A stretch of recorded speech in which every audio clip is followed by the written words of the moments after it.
Will this pay for my daddy's medicine? Lily Grace Mitchell, 8 years old, bleeding through her sneakers, pushed a burgundy velvet box across the counter of a pawn shop with both hands shaking. Inside was her dead mother's wedding ring, the only thing left of Catherine Mitchell on this earth. Lily had walked 4.1 miles alone down Route 41 to get here. No adult helped her. The church gave her a prayer card. The bank laughed. The school counselor handed her a worksheet about feelings.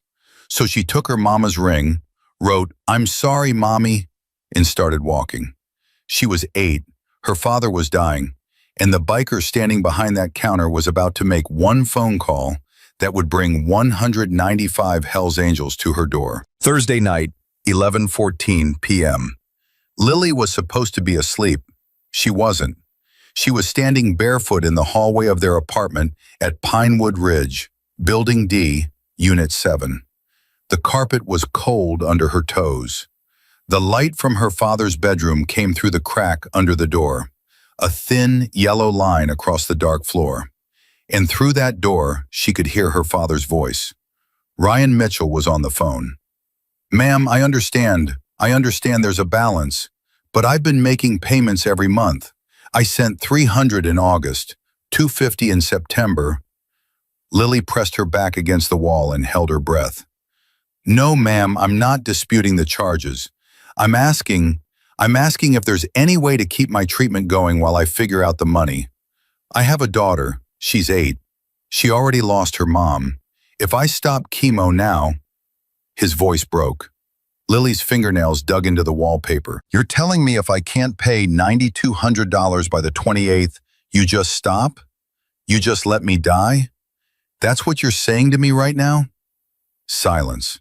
Then Ryan said very quietly, "Thank you for your time," and hung up. And Lily heard something she had never heard in her whole life. Her father, the man who carried steel beams for a living, the man who picked her up with one arm and swung her onto his shoulders laughing, the man who didn't cry at her mother's funeral because he said somebody had to be strong for Lily, was sobbing into his pillow, muffled, desperate, the sound of a grown man who had run out of places to turn. Lily slid down the wall and sat on the hallway floor in the dark. She didn't cry. She just sat there, listening, and something inside her that was still a child quietly broke. And something else that was far too old for 8 years old quietly took its place. She made a decision that night. She didn't know yet what she was going to do, but she knew she was going to do Friday morning. Lily sat in the back row of Mrs. Henderson's 3rd grade class and didn't hear a single word about fractions. She was thinking about money, about $9,200. She didn't really understand how much that was. She knew it was a lot. She knew her daddy didn't have it. She knew the hospital lady had said it like a wall, "Pay or we stop." At lunch, Lily didn't eat. She sat at the corner table with her tray untouched and thought about what she had. Her clothes, her books, her stuffed rabbit, her school tablet. None of that was worth anything. Then she thought about the thing in her daddy's dresser, the small burgundy box that he kept in the top drawer, underneath his socks, next to his own wedding ring that didn't fit anymore because he'd lost so much weight. Inside that box was her mother's ring, white gold, small diamond, engraved inside with 2 words, "Forever Katie." Lily had seen her father hold that ring late at night, sitting on the edge of his bed when he thought she was sleeping, just holding it in his palm, turning it in the light, and whispering to it like Katie could still hear him. That ring was worth something. Lily was sure of it. Diamonds were worth money. She'd seen that on TV. But she needed help. She couldn't sell a ring by herself. She was 8. So she tried. Sunday morning, Cedar Hill Community Church. Lily walked up to Mrs. Patterson after the service. Mrs. Patterson was 62, wore floral dresses, and always smelled like vanilla lotion. She was the kind of woman who smiled at children and called them sweetheart, and always had butterscotch candies in her purse. "Mrs. Patterson, I need help." "Of course, sweetheart. What's going on?" "My daddy has cancer. He needs medicine. But the hospital said they won't give it to him anymore because he can't pay. And I heard him crying. He never cries. And I think he might die if he doesn't get his medicine." Lily said all of this in one breath, staring up at Mrs. Patterson with eyes that were too serious for a child's face. Mrs. Patterson's smile didn't change. That was the thing. It didn't change at all. "Oh, honey, have you prayed about it?" "Yes, ma'am." "Well, prayer is very powerful. God provides, sweetheart. Have your daddy fill out a benevolence request form from the deacon board. There's a process. These things take time." She handed Lily a prayer card with a picture of a sunset on it. "Keep your faith strong, okay?" Lily took the card. "How long does the process take?" "Oh, a few weeks usually. The board meets once a month." "He might not have a few weeks." Mrs. Patterson patted Lily's head. "God's timing is perfect, sweetheart." Lily walked away holding a prayer card and $0. Monday afternoon, First National Bank, Cedar Hill branch. Lily walked in after school. She was still wearing her backpack. Her brown hair was in a ponytail. She walked up to the first open teller window and had to stand on her tiptoes to see over the counter. "Can I help you?" The teller was a young woman named Rebecca. She looked confused. "Yes, ma'am, I have a ring. It's a diamond ring. It was my mama's. I need to sell it. Can I sell it here?" Rebecca blinked. "Honey, this is a bank. We don't buy rings." "I know, but it's real gold and a real diamond, and I need $9,200 for my daddy's medicine. He has cancer." Rebecca looked left, then right, hoping a coworker would help her. Nobody moved. "Sweetie, I'm sorry about your dad, but this isn't a pawn shop. We can't buy jewelry here. Maybe you should talk to your mom or—" "My mama's dead." Rebecca's mouth opened and closed. "She died in a car accident last year on Route 41. This is her ring. It's the only thing I have left of her. But my daddy needs medicine or he'll die too, and then I won't have anybody." Rebecca's eyes filled with tears, but her hands stayed flat on the counter. She didn't reach for the phone. She didn't call a manager. She didn't do anything except say, "I'm really sorry, honey. I hope things get better." Lily left the bank with $0 and a blister of rage forming somewhere deep in her chest that she didn't have a name for yet. Tuesday, school counselor's office. Mrs. Henderson, Lily's teacher, had finally noticed that Lily wasn't eating lunch, that her homework had stopped coming in, that she'd lost weight. So she sent Lily to see Mr. Garrett, the school counselor. Mr. Garrett was 43. He had a kind face and a shelf full of books about feelings.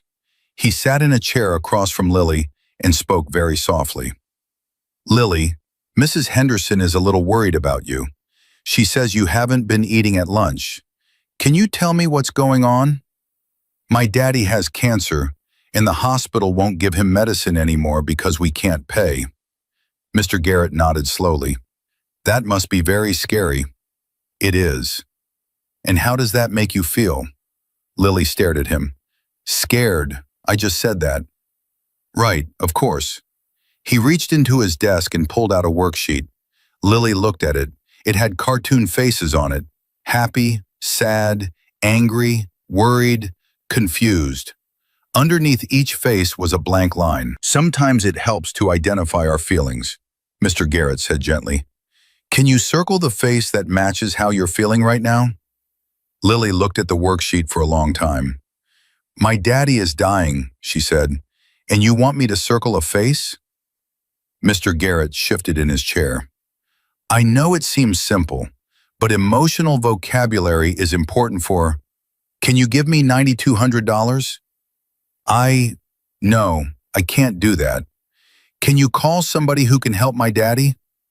I can make a referral to social services, but these things take time. I know. Everyone keeps saying that." Lily stood up. "Thank you, Mr. Garrett." She walked out. She didn't take the worksheet. Wednesday, Thursday, nothing. Nobody called. Nobody followed up. Nobody showed up at the apartment to check on Ryan Mitchell, who was getting thinner and sicker and sleeping more and more.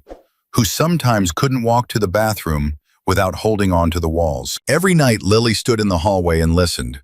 Every night, it got a little bit worse. Friday night, Ryan fell asleep early at 7:30 on the couch. He hadn't eaten dinner. The chemo was destroying him faster than the cancer. And the next round, the one that might actually save him, was the one the hospital was holding hostage. Lily stood over her father and studied his face, the bones showing through the skin, the dark hollows under his eyes, the way his wedding ring, the one that used to fit tight, now sat on his nightstand because his fingers had gotten too thin to hold it. She went to his bedroom. She opened the top dresser drawer.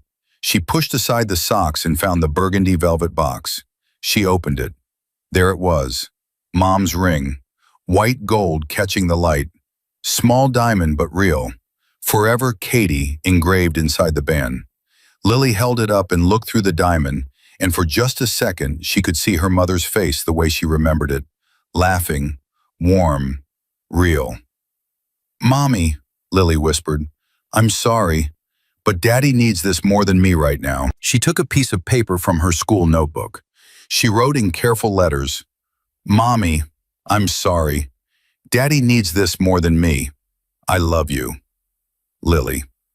She folded the note small and tucked it underneath the ring in the box, closed the lid, put the box in her backpack. Then she got on her school tablet and looked up pawn shops near me. The closest one was Brennan's Pawn and Salvage, 4.1 miles away, down Route 41. Lily looked at the map. She looked at her father sleeping on the couch. She looked at the ring in her backpack. She set her alarm for 1 p.m. Saturday.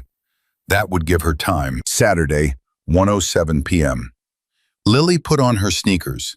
The left one had a hole forming at the toe. They were a half size too big because Ryan had bought them that way. "You'll grow into them, baby girl." Her heel slid up and down inside the shoe with every step. She left a note on the kitchen table. "Went to a friend's house. Be back soon.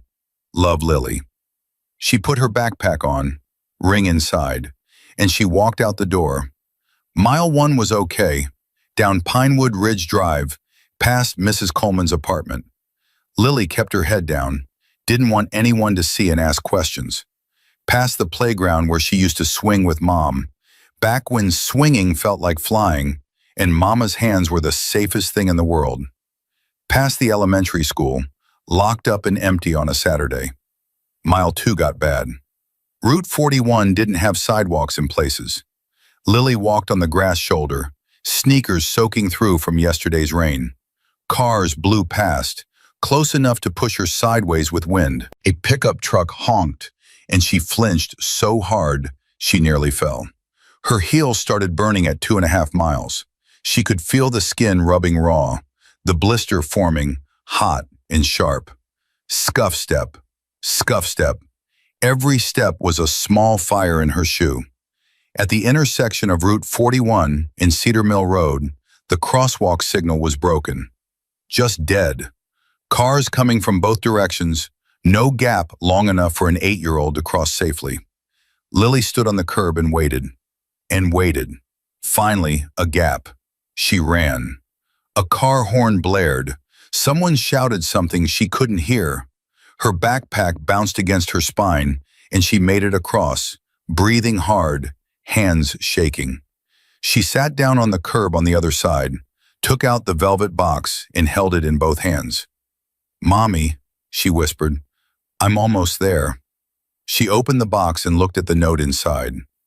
"Mommy, I'm sorry. Daddy needs this more than me." Her eyes burned. Her feet throbbed. She was thirsty and scared and alone, and she didn't know if the pawn shop would be open, or if they'd listen to a kid, or if $9,200 was even possible. She remembered something Katie used to say at bedtime when Lily was afraid of the dark. "Being brave doesn't mean you're not scared, baby girl. It means you're scared and you keep going." Lily wiped her face with the back of her hand, stood up. The blister screamed. She ignored it. Mile 3. Past the gas station where a woman holding a toddler stared at Lily through the window and then looked away. Past a strip mall, past a used car lot, mile 4. She could see the sign now. Brennan's Pawn and Salvage. Faded letters, bars on the windows, motorcycles parked out front. She pushed open the heavy glass door. A bell chimed. The man behind the counter looked up. He was the biggest man Lily had ever seen. 6'3", bald head, brown beard streaked with gray. A skull tattoo covered his entire left forearm. He wore a black leather vest over a faded Lynyrd Skynyrd t-shirt, and his hands, wide as dinner plates, were rewiring a vintage amplifier. His name tag, hand-carved into a strip of leather, said Gunner. Lily walked to the counter. Her sneakers left faint pink smears on the floor, blood from the blisters she didn't know had opened. She had to stand on her toes to see over the glass. She lifted the burgundy box with both hands. "Will this pay for my daddy's medicine?" Gunner, Jack Brennan, 54 years old, retired Hells Angels, 2 tours in Afghanistan, 27 years of brotherhood and road and loss, set down the amplifier. He didn't move fast. Big men learn to move slow around scared children. He came around the counter and knelt down, one knee on the floor, so his eyes were level with hers. "Hey there, what's your name?" "Lily Grace Mitchell. I'm 8 years old. I walked here from Pinewood Ridge Apartments. It took 1 hour and 31 minutes. She said it like reciting for a teacher. Practiced, precise, like she'd rehearsed it in her head for every one of those 4.1 miles. "And this," she opened the box, "this was my mama's wedding ring." Inside the box, sitting on faded cream satin, was the ring. White gold, small diamond, simple, classic, the kind of ring an ironworker buys when he's 23 and in love and believes the future is something you build with your hands. Underneath the ring, folded small, was the note. Gunner could see the edge of it, child's handwriting, the words barely visible. "Mommy, I'm sorry." His throat locked. "Lily," he said quietly, "where's your dad right now? Does he know you're here?" Lily's chin trembled, the first crack in the composure she'd been holding together for 4.1 miles.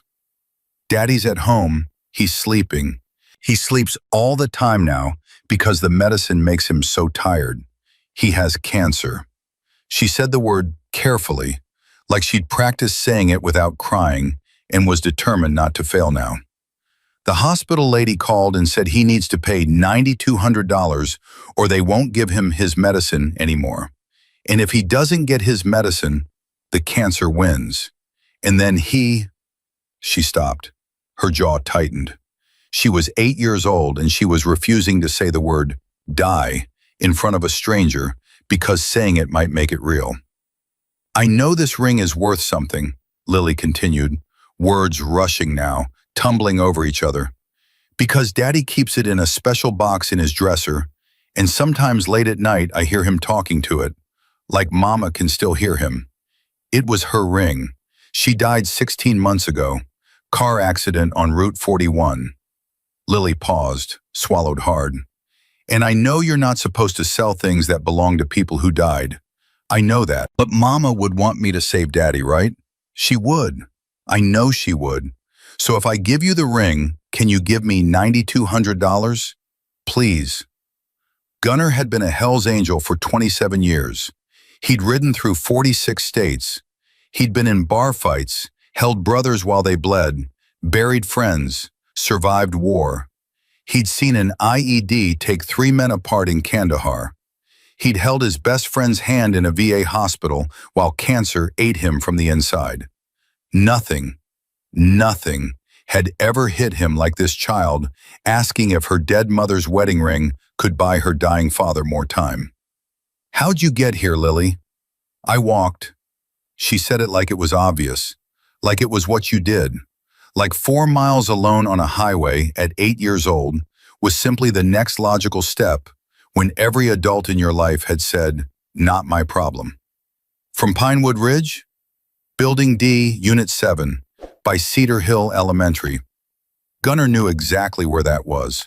4.1 miles down Route 41, four-lane highway, no sidewalks half the way. This child had walked 4.1 miles alone on a Saturday afternoon carrying her dead mother's ring to a pawn shop because she thought $9,200 could save her father's life. "Lily," Gunnar said, "can I see the ring?" She nodded, lifted it from the box with careful fingers like it might shatter. Gunnar took it gently, held it to the light, turned it with the practiced eye of a man who'd been buying and selling for 5 years. White gold, 14 karat, diamond, maybe quarter carat, but real. Classic solitaire setting, simple band. Inside, the engraving, worn but visible. "Forever Katie." Retail, maybe $2,600, maybe $3,000 on a good day. This child was offering a $3,000 ring and asking for $9,200 because she was 8 and terrified, and it was the only valuable thing she had in the world. He handed the ring back carefully. "Put this away safe, Lily." Her face collapsed, like a wall falling, like the last light going out. "You won't buy it." "I didn't say that." He stood up, walked to the back office. Lily stood at the counter clutching the box, alone again, not sure whether to hope or give up. She'd learned in the last week that hope was a dangerous thing. It kept setting you up to fall. When Gunnar came back, he was carrying his cell phone. He pulled up a contact, a name he hadn't dialed in 4 years, not since he'd retired from active membership, not since he'd put the road behind him and opened this shop and tried to live a quieter life. Ironside, Marcus Hayes, chapter president, Nashville Hells Angels. His thumb hovered over the name.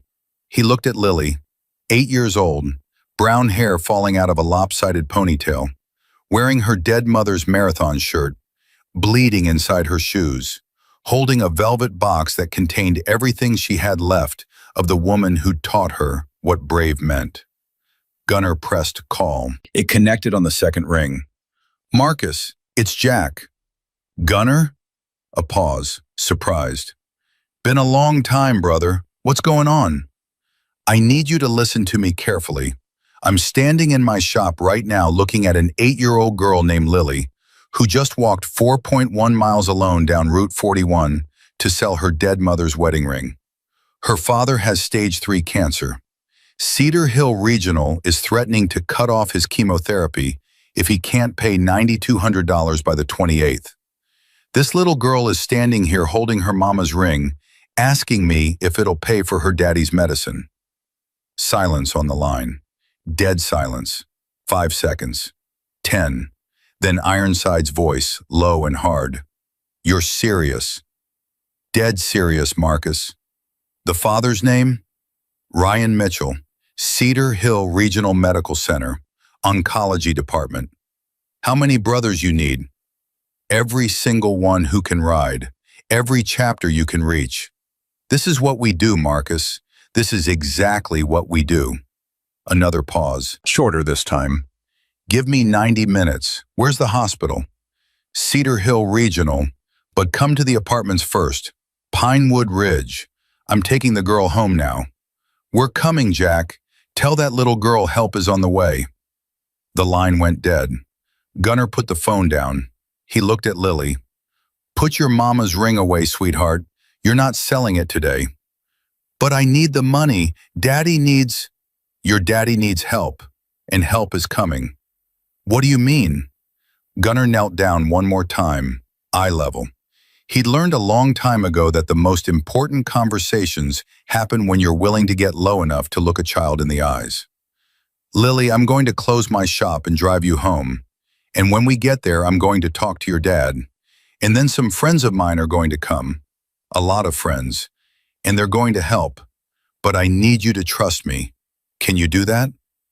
Lily studied his face, the leather vest, the skull tattoo, the gray in his beard, the hands that could crush a cinder block, and the eyes. Kind, steady, real. "My mama used to say bikers look scary, but they're nice people underneath," Lily said quietly. "Are you nice?" Gunnar's voice came out rough, like gravel over broken glass. "Yeah, kid, I'm nice." He flipped the sign on the door to closed, locked the register, turned off the lights.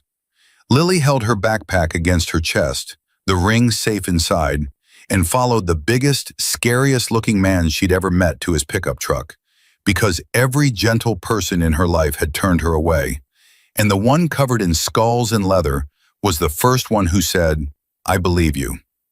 The drive took 12 minutes. Lily sat in the passenger seat of Gunner's truck with the burgundy box in her lap, both hands pressed flat on the lid like she was keeping it from flying open. She didn't speak for the first 3 minutes, just watched the same street she'd walked alone slide past the window in reverse. The gas station, the strip mall, the broken crosswalk where she'd almost been hit. "Gunner?" "Yeah, kid." "The friends you called, how many friends do you have?" He glanced at her. "A lot." "Like 10? "More than 10. "Like 50? "More than 50, Lily." She went quiet again. Then, "Are they all bikers?" "Every single one." "Are they all nice like you?" Gunner's hands tightened on the wheel. "Some of them are nicer than me. Some of them are meaner looking. But every one of them is going to care about you and your daddy. That I can promise." Lily pressed her forehead against the window. Her breath fogged the glass. "Mama would think this is crazy," she whispered. She'd say, "Lily Grace, what have you gotten yourself into?" "Your mama would be proud of you." "You didn't know my mama." "I know she raised a kid who walked 4 miles to save her father. That tells me everything I need to know about your mama." Lily didn't answer, but she stopped pressing so hard on the jewelry box, like something inside her chest had loosened just enough to let her breathe. They pulled into Pinewood Ridge at 3:19 p.m., Building D. Gunner parked, killed the engine, looked at Lily.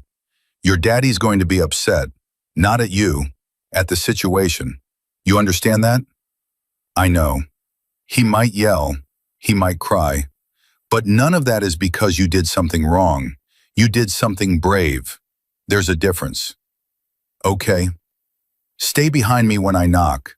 Let me talk first." They walked to Unit 7. Gunner knocked. 3 solid knocks. No answer. He knocked again. Inside, Ryan Mitchell was on the couch. He'd been asleep since noon. The chemo from 2 weeks ago was still wrecking him. Nausea rolling through in waves. Bones aching like they'd been filled with wet concrete. Fatigue so deep that walking to the kitchen felt like a 5-mile hike. He'd lost 37 pounds since March. His clothes didn't fit. His wedding ring sat on the nightstand because his fingers had shrunk too thin to hold it. He was 38 years old, and he looked 60. The knocking pulled him out of a half-dream where Katie was sitting on the edge of the bed, telling him something he couldn't hear. He sat up. The room tilted. He grabbed the arm of the couch, waited for the dizziness to pass. "Emma?" he called out, then caught himself. "Lily?" No answer from inside the apartment. She'd left a note, something about a friend's house. He'd read it when he woke up the first time, at 1:30, and been too tired to question it. The knocking came a third time, harder. Ryan pulled himself up. Every joint protested. He shuffled to the door, one hand on the wall for balance, and opened it. A massive man in a leather vest stood on his doorstep. Bald, bearded, skull tattoo. Behind him, Lily, looking up at Ryan with an expression he'd never seen on her face before. Guilt and fear and hope and defiance all tangled together. "Mr. Mitchell," the man said, "my name is Jack Brennan. People call me Gunner. Your daughter walked into my pawn shop about 90 minutes ago." Ryan's stomach dropped. He looked past Gunner to Lily. "Lily, what did you do?" It wasn't a question. It was the sound of a father who already knew the answer and couldn't bear to hear it. "Daddy, I'm sorry. I just wanted to help. I just wanted—" "She tried to sell your wife's wedding ring," Gunner said quietly, "to pay for your chemotherapy." The words hit Ryan like a physical blow. His hands shot out to the doorframe to catch himself. His knees buckled. For a second, Gunner thought the man was going to collapse right there in the doorway. "She did what?" Can we come in? I think we need to talk. Ryan didn't move. He was staring at Lily, at the backpack on her shoulders, at the velvet box she was pulling out with shaking hands, holding it up to him like a confession.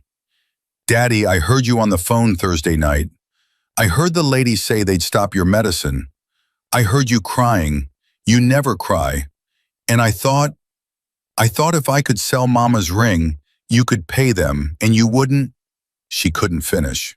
Her voice broke apart like thin ice, and she pressed her face into Gunner's arm because Gunner was the closest solid thing, and she needed something to hold on to. Ryan Mitchell sank to his knees in the doorway of his apartment. Not slowly, not gracefully. He just went down, like the last cable holding him up had snapped. He reached for Lily and pulled her against his chest and held her so tight she gasped. Baby, baby girl, you walked on Route 41? Alone? 4 miles? I'm sorry, Daddy. Don't you ever, Lily, don't you ever do that again, do you hear me? You could have been hit. You could have been taken. You could have, but you were going to die. The words came out of her like a scream she'd been holding in for a week. Raw, absolute. The truth as an 8-year-old understood it, with no softening, no maybes, no adult language to cushion the impact. Ryan flinched. He closed his eyes. His arms tightened around his daughter. I'm not going to die, Lily. You are if you don't get your medicine. The lady said so. I heard her. Ryan had no answer for that, because she was right, and they both knew it. Gunner stood in the doorway watching. He'd seen a lot of pain in his life. He'd held a 19-year-old kid in Kandahar whose legs were gone below the knee, telling him he'd be fine, knowing he wouldn't. He'd watched his best friend die in a VA hospital while the government argued about whether his cancer was service-related. He'd buried brothers who rode into storms and never came back. But watching a dying man hold his 8-year-old daughter on a doorstep while she apologized for trying to save his life, that was something else. That was the kind of pain that got inside your bones and stayed there. Mr. Mitchell, Gunner said, we need to talk, and we don't have a lot of time. Ryan looked up. His face was wet. Who are you? Why are you? I'm the man your daughter asked for help, and I'm the first person who said yes. But I won't be the last. Can we come inside? Ryan nodded. He couldn't stand on his own. Gunner reached down, took his arm, and pulled him up gently. They went inside. The apartment told the whole story without saying a word. Ryan sat on the couch. Lily sat next to him, pressed against his side, the jewelry box in her lap. Gunner pulled a chair from the kitchen table and sat across from them. Tell me everything, Gunner said. Start from the beginning. Don't leave anything out. Ryan looked at Lily. She looked back at him. He closed his eyes, took a breath, and started talking. The diagnosis came in March, stage 3 colon cancer. The doctor said it like he was reading a grocery list. Surgery in April. They took a section of his colon, 18 inches, and told him they got clean margins. He believed them. He went back to work at Whitfield Steel and Iron in May, swinging beams, climbing scaffolding, because the bills didn't stop for cancer. Then the follow-up scans in July. The cancer hadn't stayed gone. It was back. Lymph nodes this time. 12 rounds of chemotherapy, the oncologist said. Non-negotiable. Miss around and the cancer gets a head start you can't make up. How much was chemo costing? Gunner asked. My insurance was covering most of it through July. $60 copay per round. I could handle that. Then in August, Ryan stopped. His jaw clenched. In August, my boss switched the company insurance. Said the old plan was too expensive. New plan had a $12,000 deductible and covered almost nothing for outpatient chemo. I went from $60 copays to being billed $4,000 a round. Your boss switched insurance while you were in active cancer treatment? Yes. Gunner's expression didn't change, but something behind his eyes went very still. What's your boss's name? Carl Whitfield. Whitfield Steel and Iron. And he knew about your cancer? He drove me to my first surgery. He knew. Did he say why he switched the plan? Said the company couldn't afford the premium increases. Said it wasn't personal. How many employees? 14.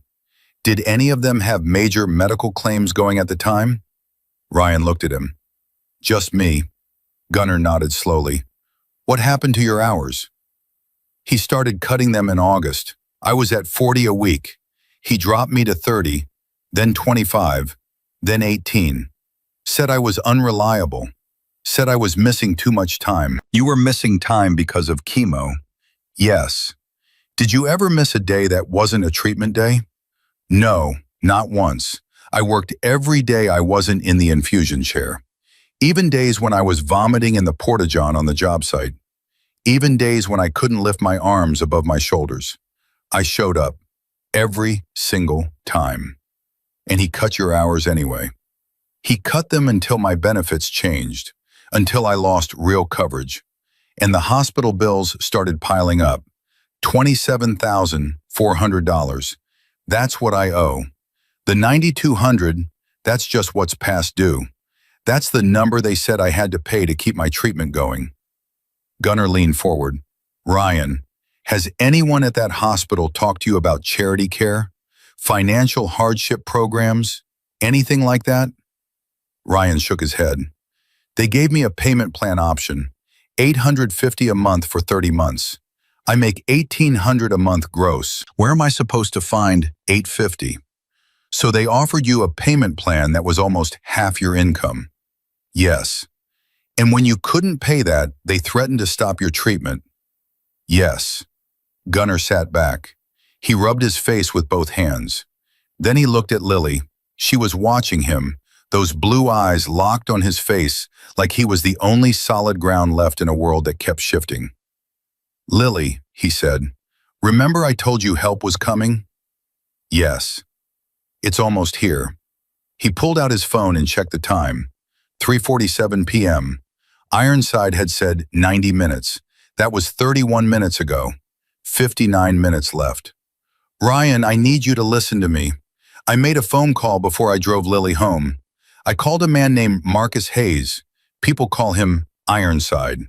He's the chapter president of the Nashville Hells Angels. Ryan blinked. Hells Angels? You called the Hells Angels? I am Hells Angels, retired. But retired doesn't mean gone. Marcus is mobilizing every chapter in Tennessee right now. By 6 o'clock tonight, there are going to be a lot of people in your parking lot. I don't understand. Why would they? Because your daughter walked 4 miles to sell her mother's ring. And that's the kind of thing that makes men drop everything and ride. Because we've got brothers who know hospital law, labor law, and how to make institutions that abandon people start paying attention. Because this is what we do, Ryan. We protect families. Ryan shook his head. I can't pay. I don't have any way to pay you back for... Nobody asked you to pay anything. Put that out of your head right now. But why? You don't even know us. Gunnar looked at Lily, then back at Ryan. Because 22 years ago, I was you. Different disease, same story. My wife had lupus. Insurance wouldn't cover the treatment she needed. I couldn't afford it. I was ready to sell everything I owned. And a man I barely knew, a brother in the club, made one phone call. That phone call saved her life. She lived 11 more years. I got 11 more years with her because one man decided it was his business. So when your daughter walked into my shop today holding that ring, I knew exactly what I was looking at.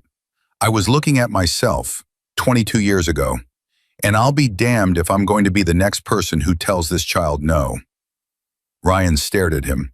His mouth opened, but nothing came out. Lily tugged on her father's sleeve. Daddy, he's nice. I told you. At 5:38 p.m., Lily heard it first. A low rumble, like distant thunder, except the sky was clear. She went to the window and pressed her face against the glass. Daddy, something's coming. Ryan got up from the couch. It took him 15 seconds to cross the room, one hand on the wall. He stood behind Lily and looked out. 22 motorcycles were rolling into the Pinewood Ridge parking lot in perfect V formation, headlights cutting through the late afternoon haze. The rumble grew louder, deeper, until the walls vibrated and the glasses in the kitchen cabinet clinked against each other. The engines cut simultaneously. 22 kickstands went down in unison. 22 riders dismounted and stood beside their bikes in a single line. No one spoke. No one moved. Just stood. Ryan couldn't breathe. "That's Nashville," Gunnar said from behind them. "That's Ironside's crew." Before Ryan could respond, the rumble came back, louder, from the opposite direction. Lily's hand shot up and pointed. "More, Daddy, there's more." Memphis. 58 Harleys rolling off I-40, splitting into 4 columns, filling the parking lot in diagonal rows with the precision of men who'd practiced this 1,000 times. The sound was overwhelming now, a wall of engines that Lily felt in her teeth. "Daddy, how many is that?" I don't know, baby." 4 minutes later, Chattanooga. 47 riders, older chapter, gray beards and weathered faces. They parked with quiet confidence, no wasted motion, and stood. Then Knoxville, 43 bikes, youngest chapter, sharp formation, precise. Then the others, smaller groups from chapters across the state, 5 here, 8 there, 12 from a town Lily had never heard of. By 6:11 p.m., 91 minutes after Ironside's first call, 8 minutes ahead of schedule, 195 Hells Angels stood in the parking lot of Pinewood Ridge Apartments in Cedar Hill, Tennessee. Not revving engines, not shouting, not posturing, just standing. A wall of leather and chrome and absolute discipline, filling every parking space, lining every curb, stretching from one end of the complex to the other. Lily pressed both palms flat against the glass. Her breath made fog circles that appeared and disappeared. "They all came," she whispered. "All of them. All of them, kid." Gunnar's voice was rough. Ryan was shaking, not from cold, not from chemo, from something he hadn't felt in so long he'd forgotten what it was. It took him a moment to name it. Somebody cared. 195 strangers had started their engines on a Saturday evening and ridden across the state of Tennessee for a man they'd never met and a girl they'd never seen, because an 8-year-old had the courage to walk into a pawn shop and ask for help. "Gunnar," Ryan said, barely above a whisper. "What is this?" Gunnar stood behind them, arms crossed, watching his brothers through the window. "That's what I told you was coming, Ryan. That's help." 3 figures broke from the formation and walked toward Building D. The man in front had a gray ponytail and wire-rimmed glasses, and moved with the quiet authority of someone who hadn't raised his voice in 20 years because he'd never needed to. Behind him walked a massive man carrying a legal pad, and a woman with short blonde hair and a medical bag over her shoulder. Gunnar opened the apartment door before they could knock. "Ironside, Diesel, Mercy, thank you for coming." The man with the ponytail looked past Gunnar. His eyes moved across the apartment and landed on Ryan and Lily standing by the window. He saw everything. Ryan's gaunt frame, the way his clothes hung like they belonged to someone else. Lily's oversized shirt, her worn sneakers, the way she gripped the jewelry box with both hands, holding it against her chest like a shield. "Mr. Mitchell," Ironside's voice was calm, controlled. The voice of a man who had spent 22 years running hospitals and knew exactly how systems worked and exactly how they failed. "I'm Marcus Hayes. These are my brothers, Craig Patterson and Sandra Wells. We're here to help your family. May we come in?" Ryan looked at the man, then at the legal pad, then at the medical bag, then out the window at 195 motorcycles filling his parking lot. He couldn't find words, just stepped aside. Ironside walked in, pulled out a chair, sat down at the kitchen table, opened his legal pad, clicked his pen, and looked up at Ryan with eyes that held zero uncertainty. "Sit down, Ryan. Tell me about your insurance. Tell me about your boss. Tell me about every bill this hospital has ever sent you. And don't leave anything out. Because by tomorrow morning, every single person who let your daughter walk alone on that highway is going to understand exactly what they did. The truck smelled like motor oil and old leather. Lily sat with the burgundy box in her lap and her feet barely reaching the edge of the seat. Her right sneaker had a dark stain spreading through the canvas where the blister had opened. She didn't mention it. Gunnar noticed but didn't say anything either. Some pain you just carry quiet. They rode 3 minutes in silence before Lily spoke. Gunnar? Yeah, kid. What if Daddy's mad at me? He's going to be upset. That's the same as mad. No, it's not. Mad means he's angry at what you did. Upset means he's angry at the world for making you do it. There's a big difference. Will he yell? Probably. Will he cry? Gunnar looked at her. Yeah, Lily, he probably will. She nodded like she was bracing for impact. Her fingers traced the velvet lid of the box. He's going to see I took Mama's ring, and he's going to think I don't love her anymore. That man is going to look at you and know exactly how much you love him, and that's going to break his heart. Not because you did something wrong, because you're 8 years old and you shouldn't have had to do anything at all. Lily went quiet. She pressed her forehead against the window and closed her eyes, and Gunnar could see her lips moving. He couldn't hear the words, but he knew she was talking to her mother. They pulled into Pinewood Ridge at 3:19 p.m. Gunnar killed the engine, looked at Lily. Stay behind me. Let me talk first. Okay. And Lily, yeah? No matter what happens in the next 5 minutes, you remember something. What you did today was the bravest thing I've ever seen.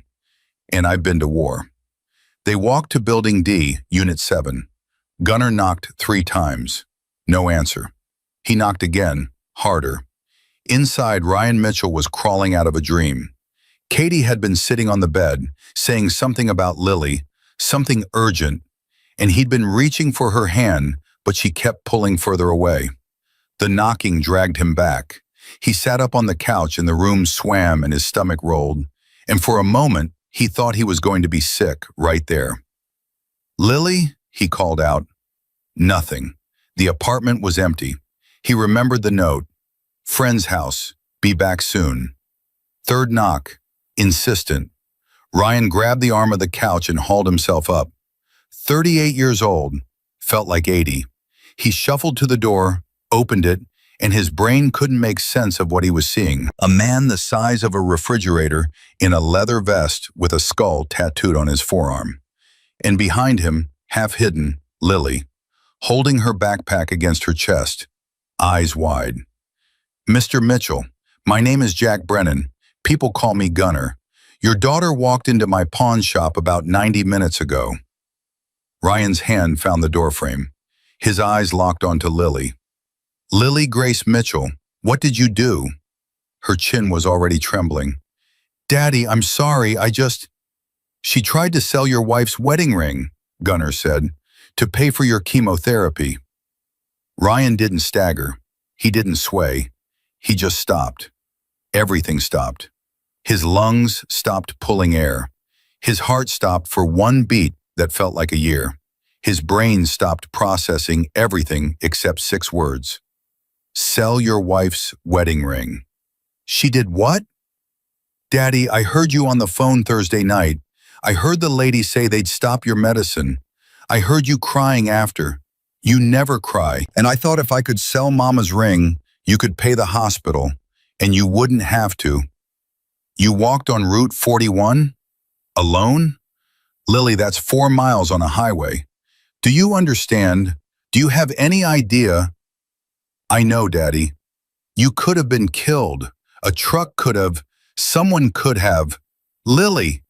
His voice cracked on her name. Not anger, something worse than anger. Terror. The retroactive terror of a father imagining every car, every truck, every stranger his daughter passed on a 4-lane highway while he slept on the couch and dreamed about his dead wife. Ryan's knees gave out. Not dramatically, just quietly, The way a man who's been fighting cancer for 7 months finally runs out of the strength to stand. He sank to the floor in the doorway, and Lily dropped her backpack and threw herself into his arms, and he held her like she was the only thing tethering him to the earth.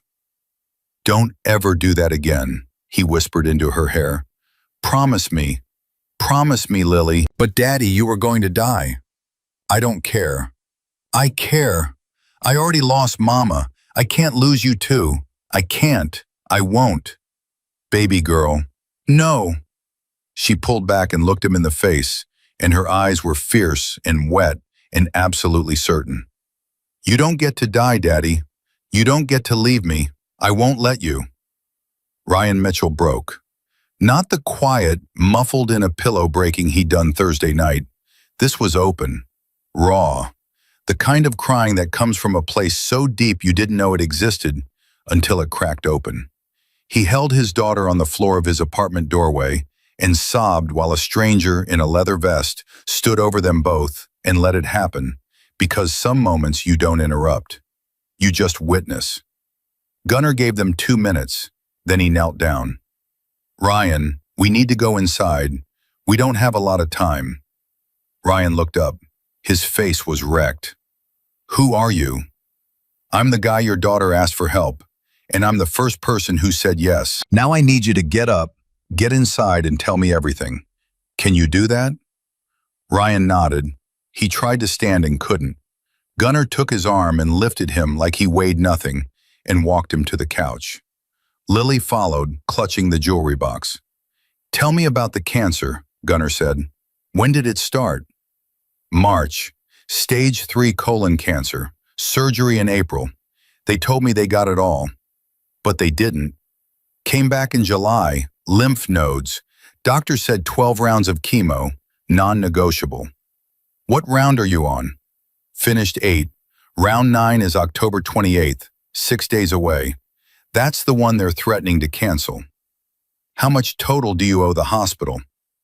$27,400. "And the $9,200? "That's past due. The amount they said I have to pay before they'll continue treatment." Gunnar's jaw tightened. "They gave you a payment plan?" $850 a month, for 30 months. "How much do you make?" $1,800 a month, gross, after Carl cut my hours. "So they offered you a payment plan that takes half your income?" "Yes." "And nobody mentioned charity care, financial hardship, any of that?" Ryan stared at him. "What's charity care?" Gunnar closed his eyes for 3 seconds. When he opened them, something had shifted, something cold and precise. "Tell me about Carl Whitfield." "He owns Whitfield Steel and Iron. I've worked there 7 years. 7 years, Gunnar. Never missed a day. Never showed up late. He drove me to my first surgery. He said he had my back." "What happened?" "August. He switched the company insurance plan. Old plan covered my chemo, $60 copays. New plan had a $12,000 deductible. Covered almost nothing." "He switched while you were in active treatment?" "Yes." "How many employees does Whitfield have?" 14. "Anyone else have major claims at the time?" "No, just me." "So he changed insurance for the whole company because of your claims?" Ryan looked at the floor. "I think so. He never said it. But yeah, I think it was because of me." "Then he cut your hours." 40 to 18, 3 months. Said I was unreliable." "You were in chemotherapy." "I worked every day I wasn't in the chair, Gunnar. Days I was so sick I had to sit down between every beam. Days I threw up behind the porta-john and went right back to work. I never once called in on a non-treatment day. Not once." "Has he done this before? Other employees?" Ryan hesitated. Then, "Mark Donovan, 2022. Diabetes, same thing. Hours cut, insurance changed, eventually let go. And I think there was a woman before him, Angela something. I heard the guys talking about it." Gunnar pulled out his phone and checked the time. 3:52 p.m. Ironside had said 90 minutes. They had about an hour. "Ryan, I need you to listen carefully. Before I drove Lily home, I made a phone call. I called a man named Marcus Hayes. His road name is Ironside. He's the president of the Nashville chapter of the Hells Angels. Ryan blinked. You called the Hells Angels? I am Hells Angels, retired. But you don't retire from family, Ryan. You just stop riding. Marcus is mobilizing right now. Every chapter in Tennessee. Why would? Because that's what we do. We find families the system threw away, and we pick them back up. Your daughter walked into my shop, and every single brother I know would have made the same call I did. I can't pay you back. I can't pay anyone back. I've got nothing. Brother, nobody asked for your money. What I need from you is documents. Every bill the hospital sent you. Every notice about insurance changes. Every pay stub showing your hours getting cut. Can you get me those? Ryan pointed toward the bedroom. Shoebox in the closet. It's all in there. Gunnar looked at Lily. Lily, go get the shoebox for your daddy. She ran. Came back 30 seconds later, carrying a Nike shoebox overflowing with paper. Gunnar opened it on the kitchen table. Medical bills, insurance statements, explanation of benefits letters, pay stubs, collection notices, the paper trail of a life falling apart, one envelope at a time. This is good, Gunnar said. This is exactly what Ironside needs. Needs for what? For war, Ryan. The legal kind. The kind where nobody throws a punch but everybody feels the impact. Ryan shook his head slowly. You really think a bunch of bikers can fight a hospital? Gunnar looked at him. Ironside ran hospitals for 22 years before he retired. He knows billing codes the way I know carburetors. And the man riding with him, Diesel, is a labor attorney who sued companies twice the size of Whitfield Steel. And the woman coming with them, Mercy, is an oncology nurse who's navigated more charity care applications than the hospital's own staff. That's not what I expected. People never expect us to be more than leather and loud pipes. That's our advantage. Lily sat down next to Ryan and leaned her head against his arm. Daddy, I told you he was nice. Ryan put his hand on her head. His fingers were shaking. Yeah, baby, you did. The waiting was the hardest part. 53 minutes. Gunnar sat at the kitchen table sorting through the shoebox, organizing bills by date, separating insurance statements from medical invoices. Ryan lay on the couch with Lily tucked under his arm, too exhausted to sit up, but too wired to sleep. His mind kept cycling between two impossible realities. His daughter had walked 4 miles alone on a highway, and somewhere right now, strangers were riding across Tennessee to help him. At 5:29 p.m., Lily heard it first. She sat up straight. Daddy, listen. Ryan listened. Nothing. Then, something. A hum. Low and distant, like a storm forming on the horizon. Except the sky through the window was clear. The hum became a rumble. The rumble became a roar. The roar became something Ryan had never heard before. The sound of 195 motorcycle engines converging from 4 directions on a single parking lot in Cedar Hill, Tennessee. Lily ran to the window. Daddy, come here. Come here right now. Ryan pulled himself off the couch. It took him 15 seconds to cross the room. He stood behind Lily and looked out. 22 motorcycles swept into the parking lot in a V formation so tight it looked choreographed. Nashville. The engines cut at the same instant, like someone flipped a switch. 22 men dismounted in unison and stood beside their bikes and didn't move. Oh my God, Ryan whispered. That's Ironside's crew, Gunnar said from behind them. Before Ryan could speak, the rumble came back. Deeper, louder, from the east. Lily pressed both palms flat on the glass. More, Daddy, there's more coming. Memphis. 58 Harleys rolling in off I-40, splitting into columns, filling the lot in diagonal rows. The vibration rattled the cups in the cabinet, and Lily felt it in her teeth and her chest. 4 minutes later, Chattanooga. 47 riders, older, gray-bearded. They parked without a word and stood with the patience of men who had been doing this exact thing for decades. Then Knoxville. 43 bikes. Youngest chapter. Precise. Sharp. Every kickstand down within 2 seconds of each other. Then the rest. 5 from Clarksville, 8 from Murfreesboro, 12 from Jackson. Smaller groups filling in the gaps until every parking space, every curb, every open stretch of asphalt in Pinewood Ridge held a motorcycle and a rider standing silent beside it. By 6:11 p.m., 195 Hells Angels stood in the parking lot. Not revving, not shouting, not posturing, just standing. A wall of leather and chrome and silence that was louder than any engine. Lily counted as high as she could and lost track.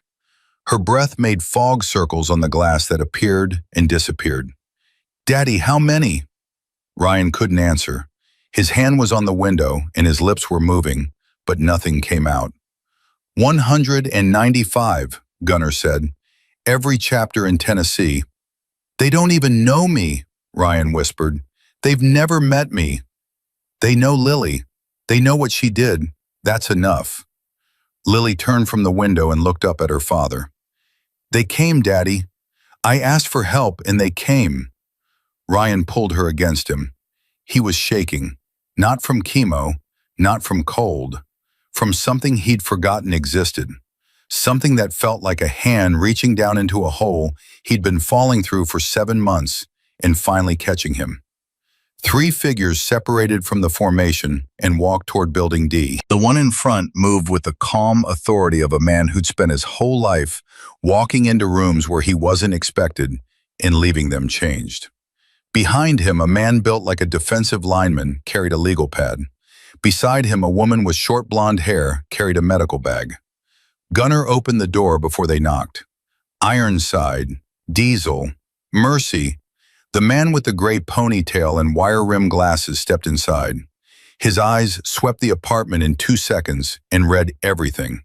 The pill bottles on the counter, the bills on the table, Ryan's wasted frame, Lily's bloody sneakers, the burgundy box still clutched in her hands. "Mr. Mitchell." His voice was level, controlled.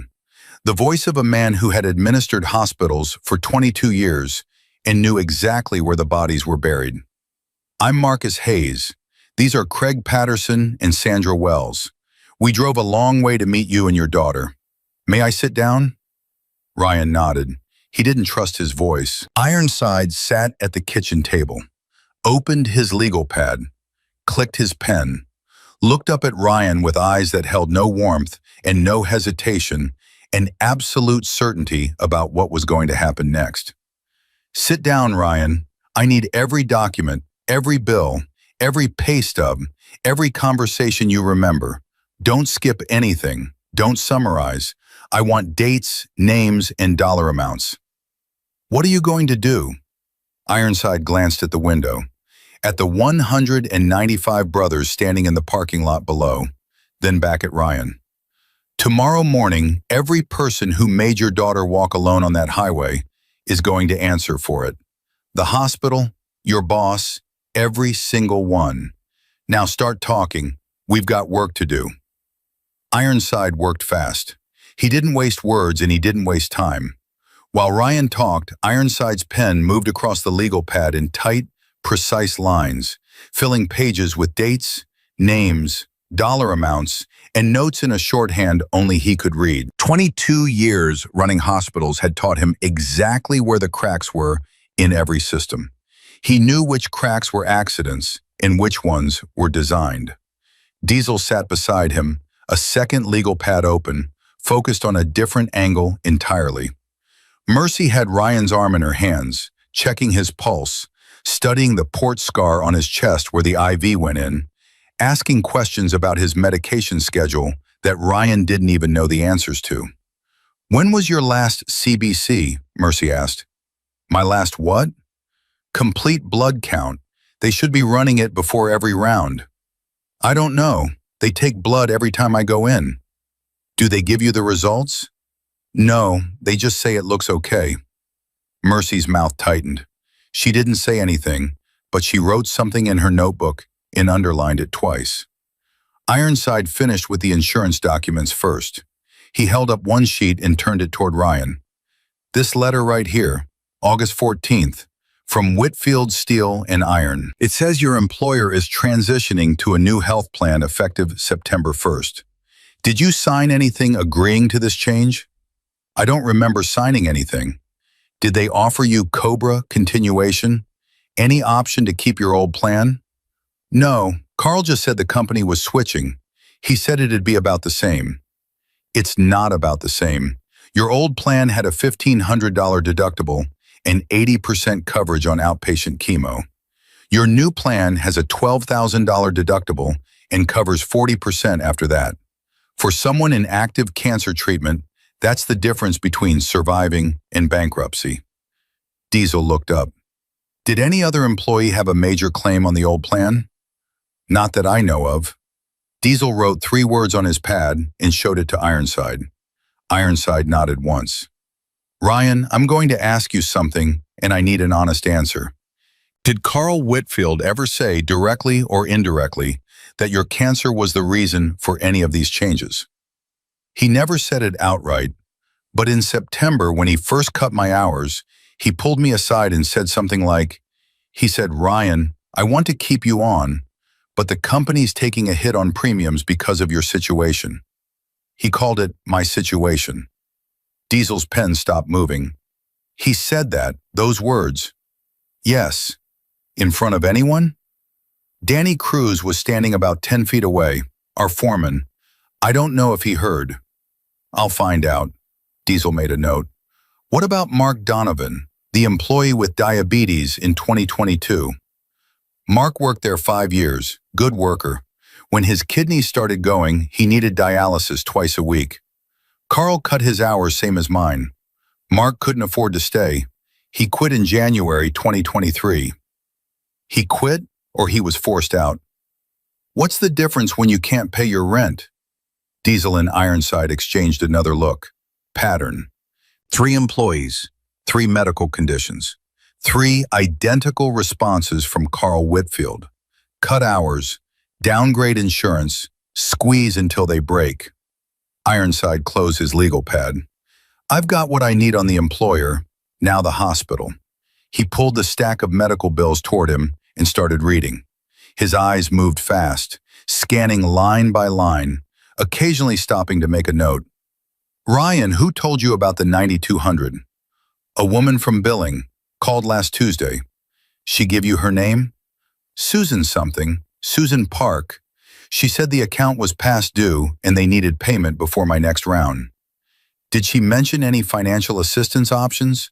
Charity care? Sliding scale? Anything? No. She said I could pay in full or set up the payment plan, $850 a month. And when you said you couldn't afford that, she said those were the options available. Ironside put down the bills. He took off his glasses and rubbed his eyes. When he put them back on, something in his face had changed. The calm was still there, but underneath it was something sharper. Here's what Susan Park didn't tell you, Ryan. This hospital has a charity care policy. Every hospital that accepts Medicare does. It's federal law. If your income is below 200% of the federal poverty level, you qualify for partial or full forgiveness of your medical debt. You make $1,800 a month gross. For a family of 2, the federal poverty level is $20,440 a year. 200% is $40,880. Your annual gross is $21,600. You qualify. You've qualified since the first bill hit your mailbox. Ryan stared at him. Nobody told me that. No, nobody told you. Because the billing department's job is to collect, not to forgive. Susan Park is evaluated on how much she brings in, not how many patients she saved. So she called you and demanded $9,200 from a man making $1,800 a month and never once mentioned that the hospital's own policy could have wiped your entire balance. $27,400. All of it? All of it. Based on your income, your household size, and your medical expenses as a percentage of that income, you qualify for a full write-off. This hospital sat on that option while your daughter walked 4 miles to sell her mother's ring. Ryan leaned forward and put his face in his hands. His shoulders shook.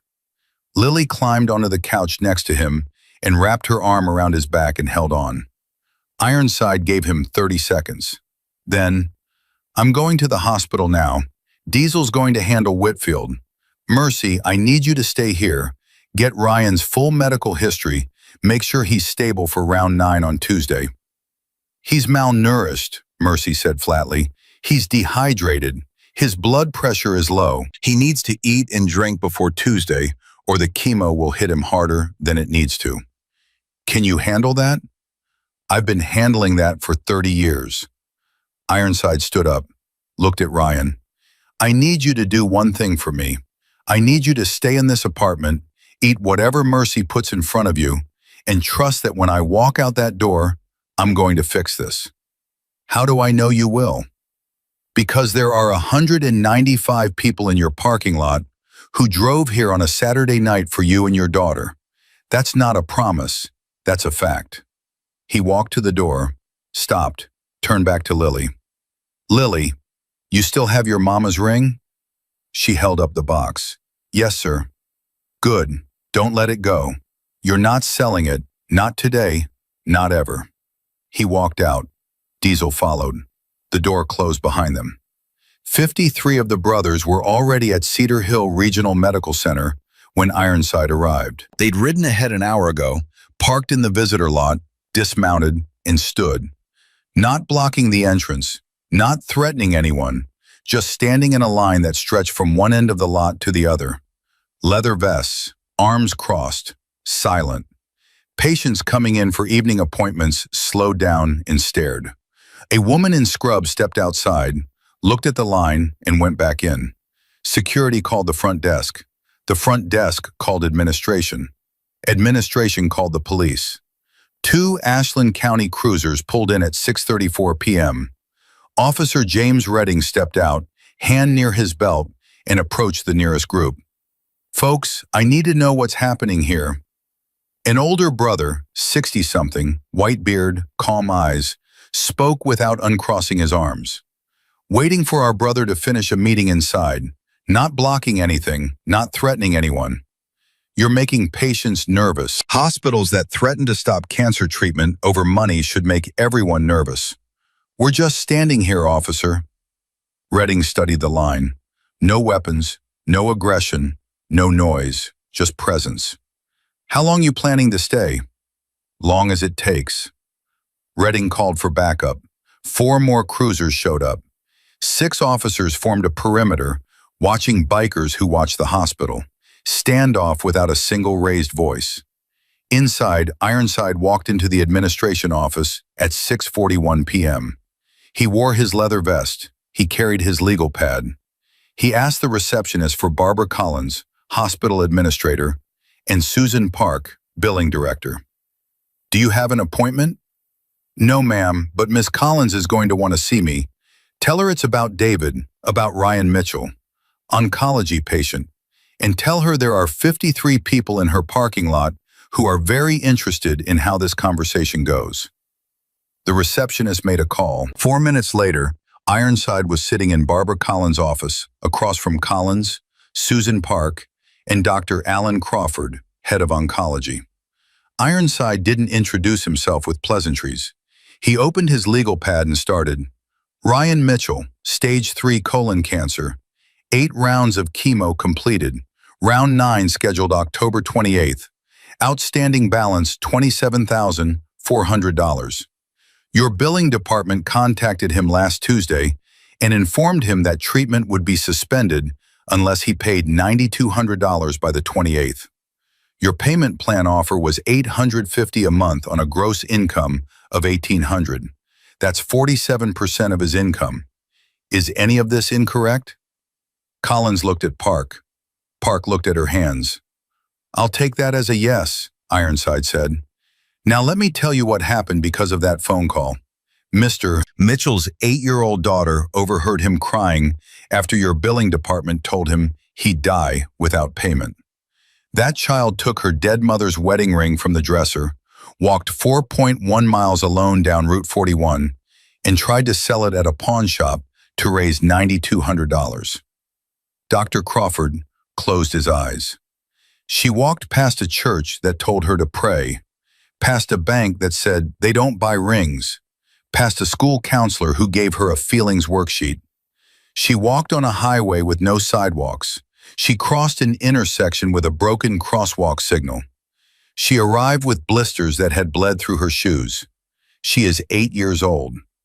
Silence in the room. Park's face had gone white. Now, let's talk about what your billing department didn't tell Ryan Mitchell. This hospital has a charity care policy, federal requirement for any facility accepting Medicare.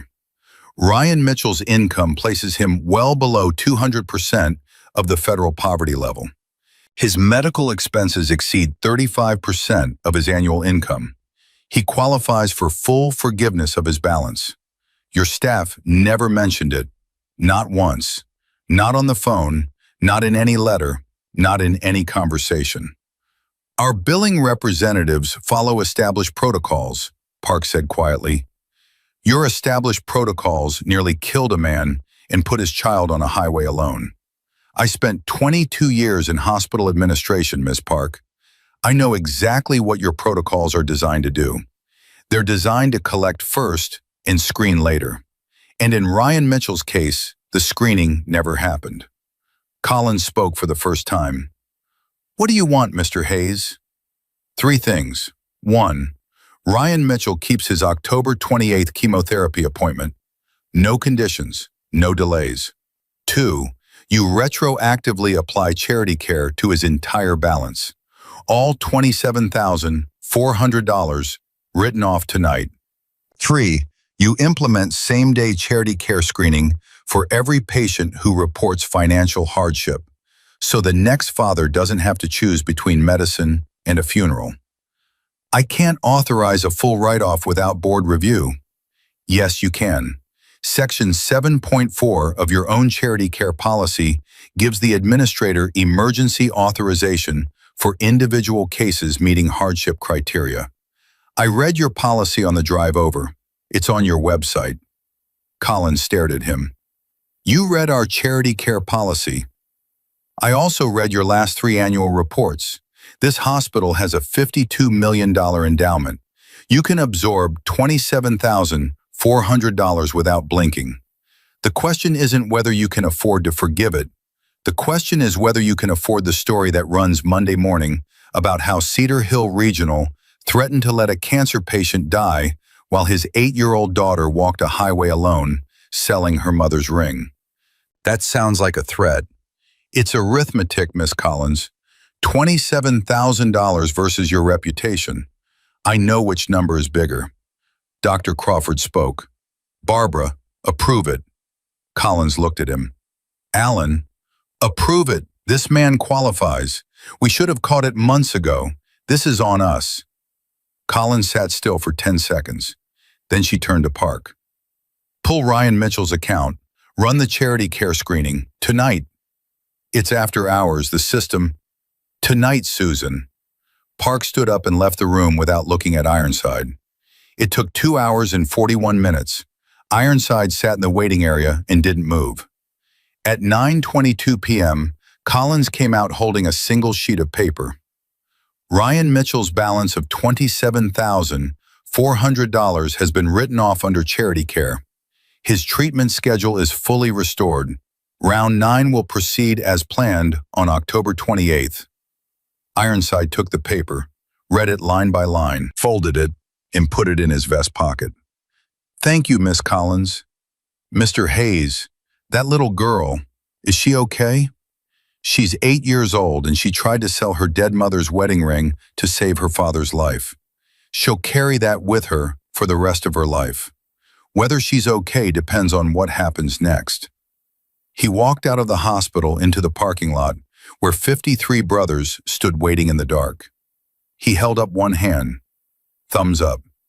The cheer that went up shook the windows of Cedar Hill Regional Medical Center. Officer Redding, still standing by his cruiser, watched 195 engines start in unison, watched the formation pull out with military precision, watched the taillights disappear down Route 41 like a river of red. His partner leaned against the hood. "Not how I expected tonight to go." "No," Redding said quietly. "Me neither." Back at the apartment, Ironside handed Ryan the paper. Ryan read it 3 times. His hands shook so badly Lily had to hold the bottom edge steady. "It's gone?" he whispered. "All of it?" "All of it. Your chemo Tuesday happens. No conditions." Ryan looked at Lily. Lily looked at Ryan. Neither of them could speak. Ryan pulled his daughter onto his lap and pressed his face into her hair, and Lily held the paper in one hand and her mother's ring in the other, and for the first time in 7 months, the apartment was quiet for a reason that wasn't exhaustion. It was relief. And outside in the parking lot, the last engine faded into the Tennessee night, and the silence it left behind felt like the first breath after almost drowning. The hospital was handled, but Ironside wasn't finished. Neither was Diesel. And Carl Whitfield had no idea what Monday morning was going to look like. Sunday passed quietly. Mercy stayed at the apartment. She cooked. Real food, chicken soup, rice, vegetables, things Ryan's wrecked stomach could actually hold down. She made him drink water every hour. She checked his vitals twice. She sat with Lily at the kitchen table and helped her with math homework while Ryan slept on the couch. And for the first time in months, his sleep looked like rest instead of collapse. At 8:14 p.m. Sunday, Mercy called Ironside. "How is he?" "Malnourished, dehydrated, blood pressure's been low all day, but he ate 3 meals, kept them all down. He's stronger than he looks." "Strong enough for Tuesday?" "He'll make it. I'll drive them myself." "Good. Diesel's ready for tomorrow." Carl Whitfield has no idea what's coming, does he? Not even a little bit. Monday morning, 7:48 a.m. 35 Hells Angels rode into the parking lot of Whitfield Steel and Iron on Industrial Drive. They parked in a wide semicircle around the front entrance, not blocking it, just filling every available space with chrome and leather. They dismounted, they stood, they crossed their arms, and they waited. Danny Cruz, the foreman, arrived at 7:55. He pulled his truck in, saw the motorcycles, and sat behind the wheel for a full minute before getting out. He walked to the equipment shed, eyes wide, and stood there watching. 3 other crew members arrived after him. They parked on the street because there was nowhere else. They joined Danny by the shed. Nobody spoke. Carl Whitfield pulled in at 8:22. He was driving a black Ford F-250, brand new, $63,000, bought in August with the money he'd saved switching insurance plans. He had a thermos of coffee in one hand and a sandwich in the other, and he was thinking about the Henderson project bid that was due Friday. He did not expect 35 motorcycles. Carl stopped the truck, sat there, looked at the line of bikers between him and his office door. His jaw tightened. He grabbed his phone and started to dial 911. Diesel stepped forward, 6'4", blonde buzz cut, legal pad in his left hand. He walked to Carl's truck window with the calm stride of a man who'd done this exact thing more times than he could count and enjoyed it every single time. Carl rolled his window down 2 inches. "Get off my property." "Good morning, Mr. Whitfield. I'm Craig Patterson, attorney specializing in labor and employment law. We spoke on the phone Saturday. I told you I don't have anything to say to you." "That's fine. I have plenty to say to you. You can listen from your truck if you'd like, but I think you'd rather hear this in private." "I'm calling the police." "Please do. I'd welcome the chance to explain to Cedar Hill PD why 35 citizens are peacefully assembled on a commercial access lot to protest labor law violations. Freedom of assembly, Mr. Whitfield, First Amendment. But if you'd like to make this a public matter, I'm happy to accommodate." Carl's hand hovered over his phone. He looked at the line of bikers. Every face was calm. No aggression, no shouting. Just eyes. Steady, patient eyes that weren't going anywhere. He put the phone down. What do you want? 5 minutes of your time. Inside. Just you and me. Carl sat still for 10 seconds. Then he killed the engine, grabbed his thermos, and got out. He walked past the bikers without looking at them. Diesel followed him into the office and closed the door. Sit down, Mr. Whitfield. Don't tell me to sit down in my own office. Fine, stand. This won't take long. Diesel opened his legal pad. Ryan Mitchell, 7 years at your company. Perfect attendance until his cancer diagnosis in March. You drove him to his first surgery in April. Called him a good man. Told him you had his back. I don't see how my private conversations with employees are your business. They became my business when your decisions put an 8-year-old girl on a highway alone. Here's what you did, Carl. In August, you switched your company insurance from a plan with $1,500 deductible and 80% outpatient coverage to a catastrophic plan with a $12,000 deductible. You did this while Ryan Mitchell was in active chemotherapy. The timing is not a coincidence. Premiums went up. It was a business decision. Premiums went up because of Ryan's claims. And instead of absorbing the cost for an employee who'd given you 7 years, you shifted the burden onto him. You switched plans knowing it would gut his coverage. Then you started cutting his hours.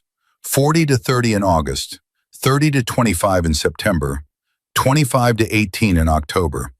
Each cut triggered a further reduction in his benefits until he was functionally uninsured.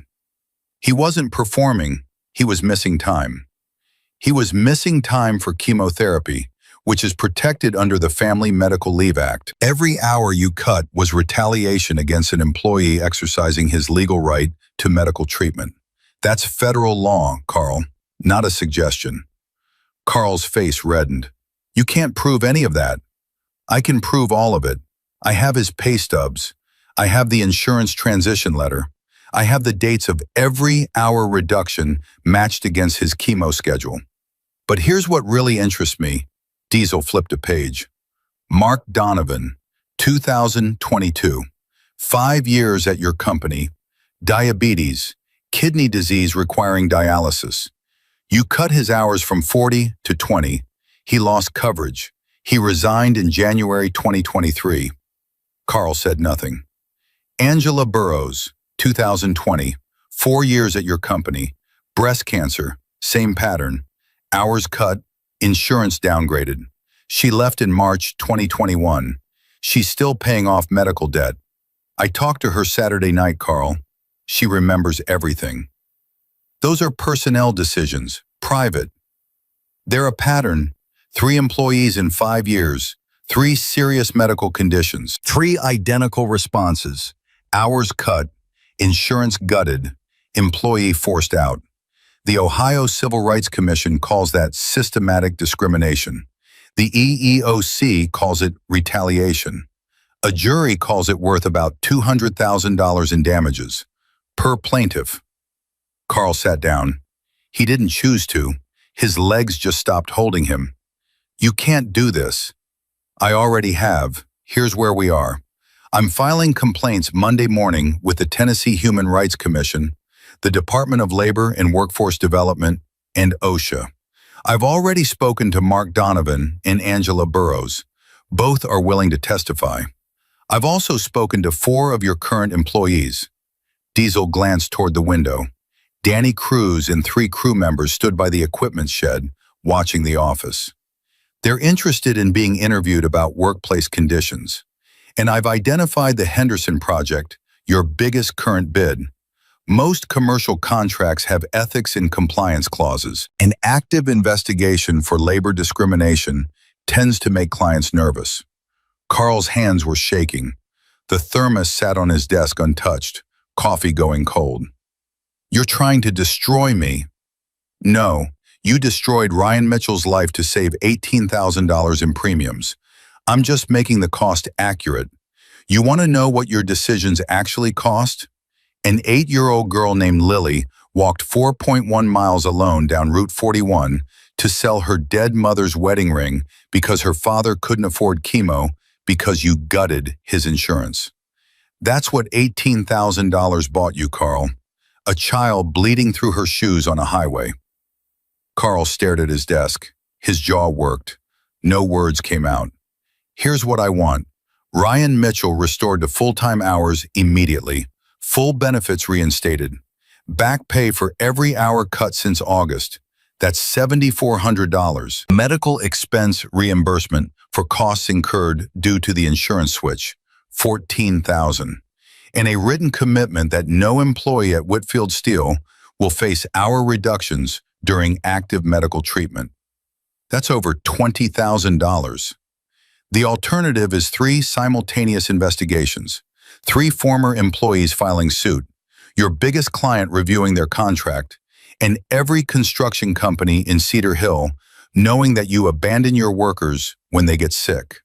Your choice. You have until Friday. Diesel closed his legal pad, stood up, walked to the door. One more thing, Carl. That truck you're driving, the $63,000 F-250 you bought in August. I checked the purchase date, 3 weeks after you switched Ryan's insurance. I'm sure that's a coincidence, but it won't look like one in front of a jury. He walked out. The 35 bikers turned in unison and walked to their motorcycles. Engines started. The formation pulled out of the lot, clean and precise, leaving Carl Whitfield sitting alone in his office with a cold thermos and the sound of his own crew whispering by the equipment shed.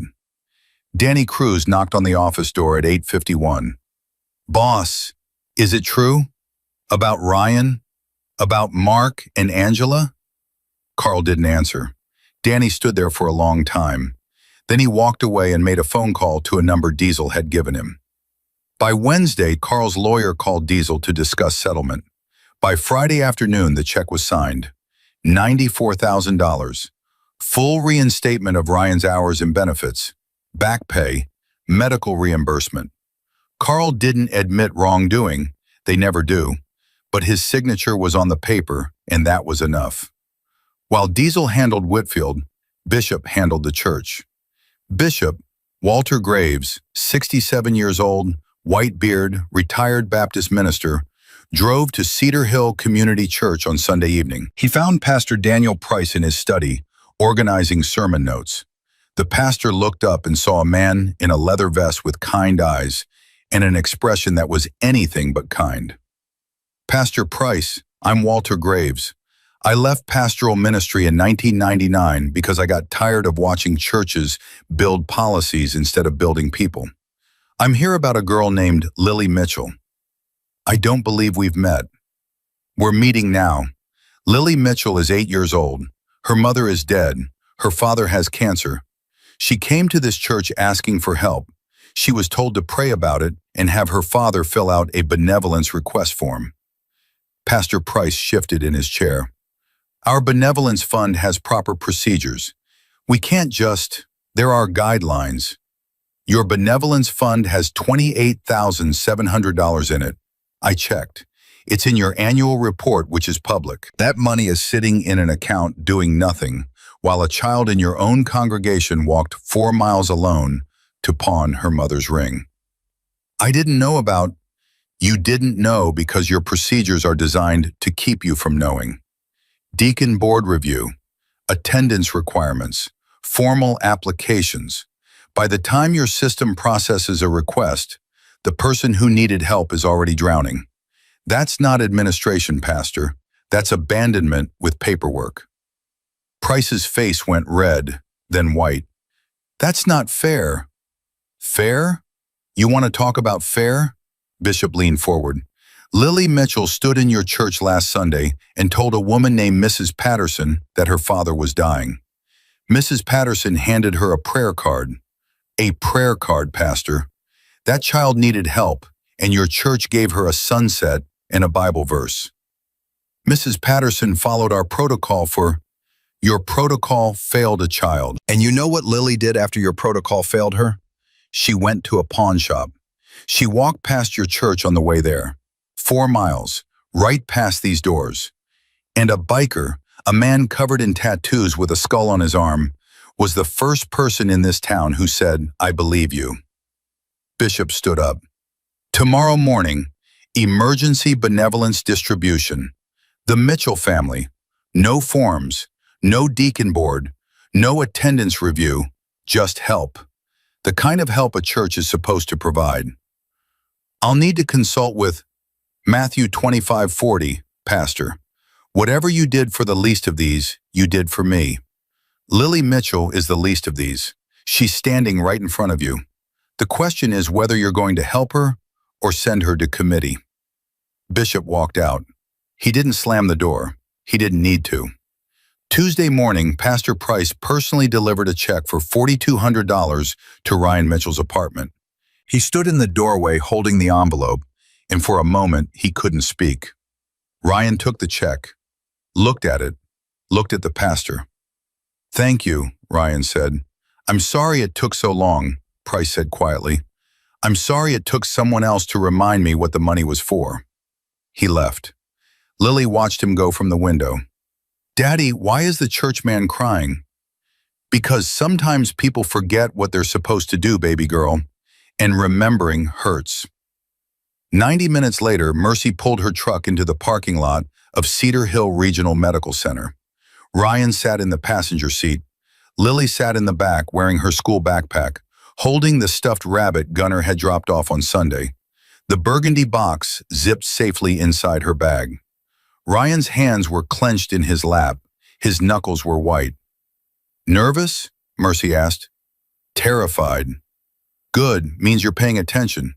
You're going to walk in there with your head up. You're going to get your treatment. And if anyone gives you any trouble, you look at me. Understood?" "Understood." They walked into the oncology wing together. Mercy wore her leather vest. Lily held Ryan's hand.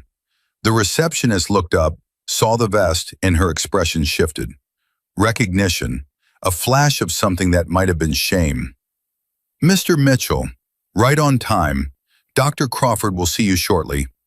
No mention of payment, no mention of balance, no forms to sign, just right on time.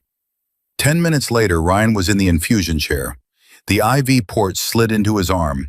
The chemo drip started. Clear liquid that would wreck him for 3 days, but might save his life for 30 years. Lily pulled a chair next to him and sat down and took his free hand in both of hers. "Does it hurt, Daddy?" "Not the needle. The medicine makes me feel bad later. But right now I'm okay. I'm going to sit here the whole time." "You don't have to, baby." "I want to. Mama would sit here if she could, so I'm going to sit here for her." Ryan closed his eyes. A tear ran down the side of his face and disappeared into the pillow. Lily reached up and wiped it away with her thumb, the same way Katie used to, and Ryan almost broke apart because for 1 second, her touch felt exactly like her mother's. The infusion took 3 hours. Lily did homework, read her book, ate the sandwich Mercy had packed, never let go of Ryan's hand.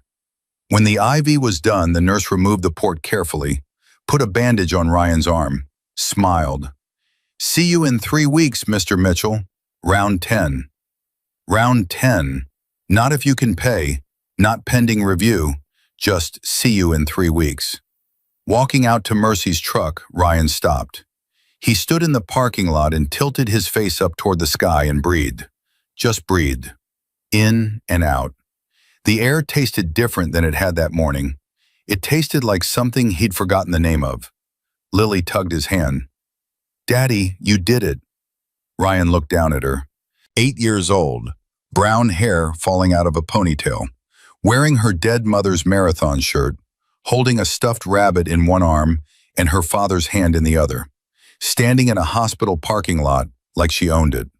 "We did it, Lily. We did it together. 6 months is forever when you're 8 and everything hurts. 6 months is nothing when you're watching your father come back to life." Round 10 happened 3 weeks after round 9, then 11, then 12. Each one knocked Ryan down for 3 days, vomiting, fatigue so deep his bones felt hollow, nights where he lay in the dark and counted his own heartbeats because he needed proof he was still here. And each time, Lily sat beside him in that infusion chair, holding his hand, doing homework with one hand and gripping his fingers with the other. Mercy drove them every time. Never missed, never late. She'd sit by the door in her leather vest, arms crossed, watching the nurses work. Nobody rushed Ryan's treatment. Nobody mentioned money. Nobody handed him a form. The staff at Cedar Hill Regional treated him like he mattered. And whether that was because they'd had a change of heart or because they were terrified of what was parked in their memory, it didn't matter. Ryan got his medicine. That was enough. Round 12 was March 18th, the last one. Ryan sat in the infusion chair and watched the clear liquid drip into his arm and thought about the first time he'd sat in this chair, back in May, when Katie had been dead 3 months, and the cancer was new, and he still believed the system would take care of him. He'd been so naive. He thought insurance meant protection. He thought his boss was his friend. He thought the church would help. He was not naive anymore. When the nurse pulled the IV out for the last time, she put a bandage on his arm and said, "That's it, Mr. Mitchell. You're done." Done. Such a small word for such a massive thing. Lily looked up from her math book. Done? Like forever done? "We'll still do scans every 3 months, the nurse said, "but the chemo is finished." Lily stood up on her chair. She was 8 years old and small for her age. And standing on a hospital chair, she was barely eye level with her father. She put both hands on his face, palms flat against his cheeks, the way she used to hold Katie's face when she wanted her mother's full attention. And she looked at him. "You did it, Daddy." Ryan's eyes were closed, tears running down both sides of his face, pooling against Lily's fingers. He couldn't speak. He just nodded. Mercy stood by the door. She didn't say anything, didn't need to. She just watched a father and daughter hold each other in a hospital room, and she let the moment be what it was. Complete. The CT scan came back April 2nd. Dr. Crawford called Ryan personally. "No evidence of active disease. You're in remission, Ryan." Ryan was standing in his kitchen when the call came. Lily was at school. He held the phone to his ear and listened to the doctor say the words, and then he hung up and sat down on the kitchen floor and pressed his back against the cabinet and cried. Not the muffled, broken crying from that Thursday night 7 months ago. This was different. This was the kind of crying that comes from a place that's been clenched shut for so long you forgot it existed until something finally forces it open. He called Gunnar first. Gunnar answered on the first ring. "Remission," Ryan said. That was all he could get out. Gunnar was quiet for 5 seconds. Then, "Good. Now go eat something. You're still too thin." Gunnar, "Don't thank me, Ryan. Thank the kid who walked into my shop. She started this. All of us just followed." Ryan went back to Whitfield Steel the first week of April. 3 days a week at first, then 4, then full-time by the end of the month. Danny Cruz met him at the gate on his first day back and grabbed his hand and held it with both of his and said, "Welcome back, brother. We missed you." Carl Whitfield said nothing, didn't look at Ryan, didn't acknowledge him, walked past him on the job site like he wasn't there. Ryan didn't care. He had his hours. He had his benefits. He had a check for $94,000 that Diesel had negotiated, and he had a body that was learning how to work again. His hair grew back, gray now instead of brown. Katie would have laughed at that. She always said she'd love him even when he was old and gray, and here he was at 38, already proving her right. He gained back 26 of the 37 pounds he'd lost. Not all of it, but enough that when Lily hugged him, she didn't feel bones anymore. She felt her father, solid, present, alive. The Tennessee Human Rights Commission continued its investigation of Whitfield Steel. Diesel found 2 more former employees with identical stories. Hours cut during medical leave, insurance downgraded, forced out. Carl Whitfield's lawyer was billing him $400 an hour to manage the fallout, and the Henderson project contract was under review. The system that Carl had built to protect himself was slowly, methodically turning on him. Lily stopped having nightmares in February. For months she'd had the same dream, walking and walking down Route 41, but never reaching the pawn shop. The road stretching longer with every step, the ring disappearing from her hands. Her father dying while she was still walking, always walking, never getting there in time. She'd wake up gasping, drenched in sweat, and Ryan would hold her until she fell back asleep. But in February, the dreams stopped. Not all at once, they just got quieter, like a radio signal fading, until one morning Lily woke up and realized she'd slept the whole night without seeing the highway. She didn't tell Ryan. She just came to breakfast smiling, and he noticed, and he didn't ask why because some victories are private. May 18th, 7 months to the day since Lily's walk. Gunnar called Ryan on a Sunday afternoon. Bring Lily to the clubhouse next Saturday. There's something she needs to see. What is it? Just come, Ryan. Saturday, May 24th. Ryan drove his truck, a used Chevy he'd bought with part of the settlement money, to the Hells Angels clubhouse outside Nashville. Lily sat in the passenger seat with her backpack on her lap. The burgundy box was inside, where it always was. She'd started carrying it everywhere after the walk, like a talisman. Gunnar had told her the ring was priceless, and you protect priceless things, so she protected it. The clubhouse was loud, engines rumbling in the yard, music from inside, the smell of barbecue smoke drifting across the parking lot. Bikers everywhere, working on motorcycles, playing cards, laughing. Lily grabbed Ryan's hand as they walked in, not because she was afraid, but because she wanted him close. Ironside found them first. He walked over, shook Ryan's hand, looked him up and down. You put on weight, 26 pounds. Good, you look like a human being again. He knelt down to Lily. Hey kid, how's school? I got an A on my science project. What was it about? Motorcycles, how engines work. Ironside laughed, a real laugh, deep and surprised. That's my girl. Come on, both of you. There's something you need to see. He led them through the clubhouse to the bar in the back. The room went quiet as they walked through. Not awkward quiet, respectful quiet. Bikers nodding at Ryan, looking at Lily, stepping aside to let them pass. Gunnar was standing by the bar, arms crossed. He didn't say anything when he saw them, just nodded toward the wall. On the wall behind the bar, mounted in a glass display case with brass fixtures and a small spotlight, was a photograph. Lily recognized herself immediately.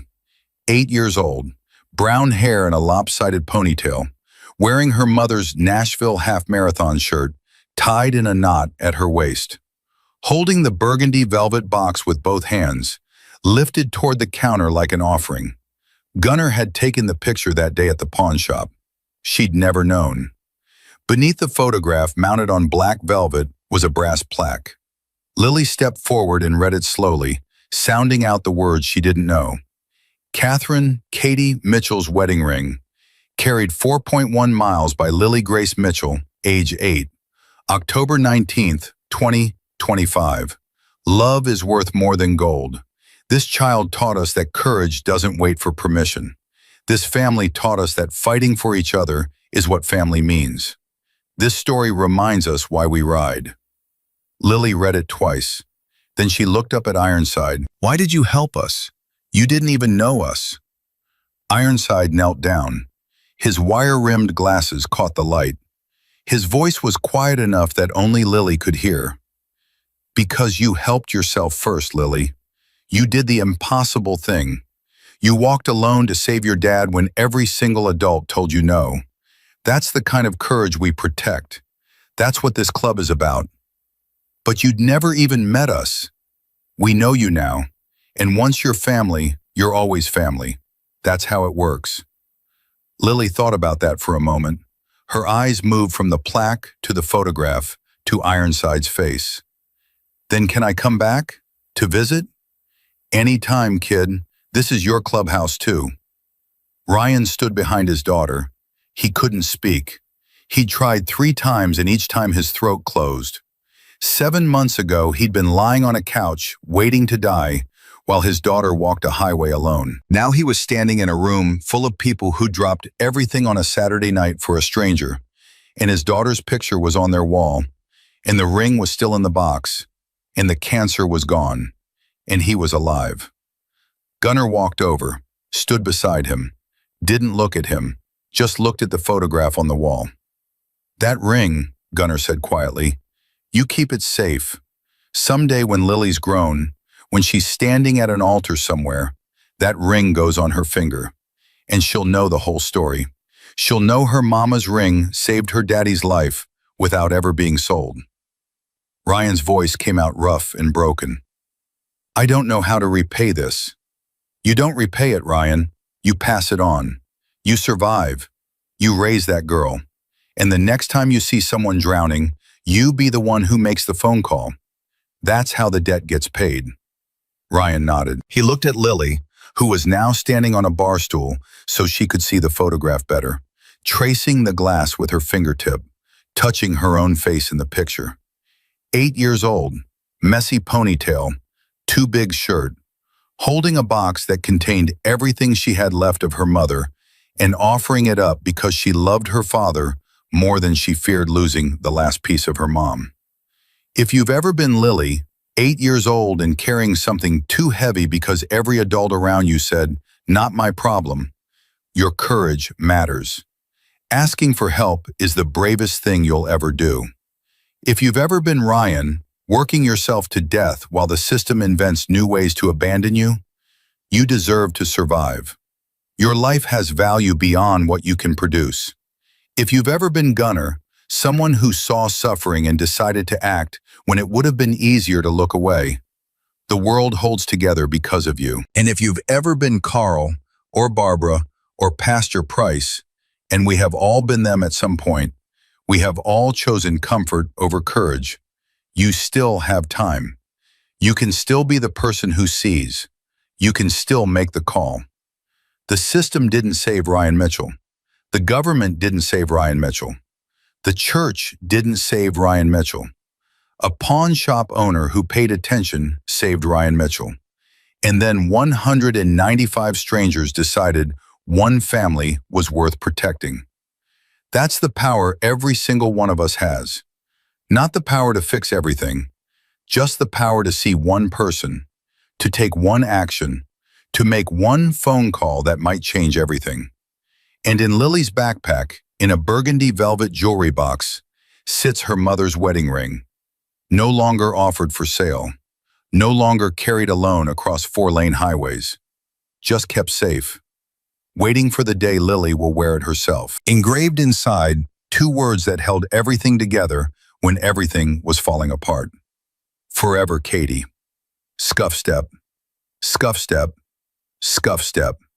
That was the sound Lily used to make, the dragging rhythm of worn sneakers on a highway, carrying something too precious to lose, but too valuable not to sacrifice. Now when Lily walks to school, to the clubhouse, to her father's job site where he works full-time again, her footsteps are steady, even, confident. The sound of a child who knows she is not alone. And that is the sound worth fighting for.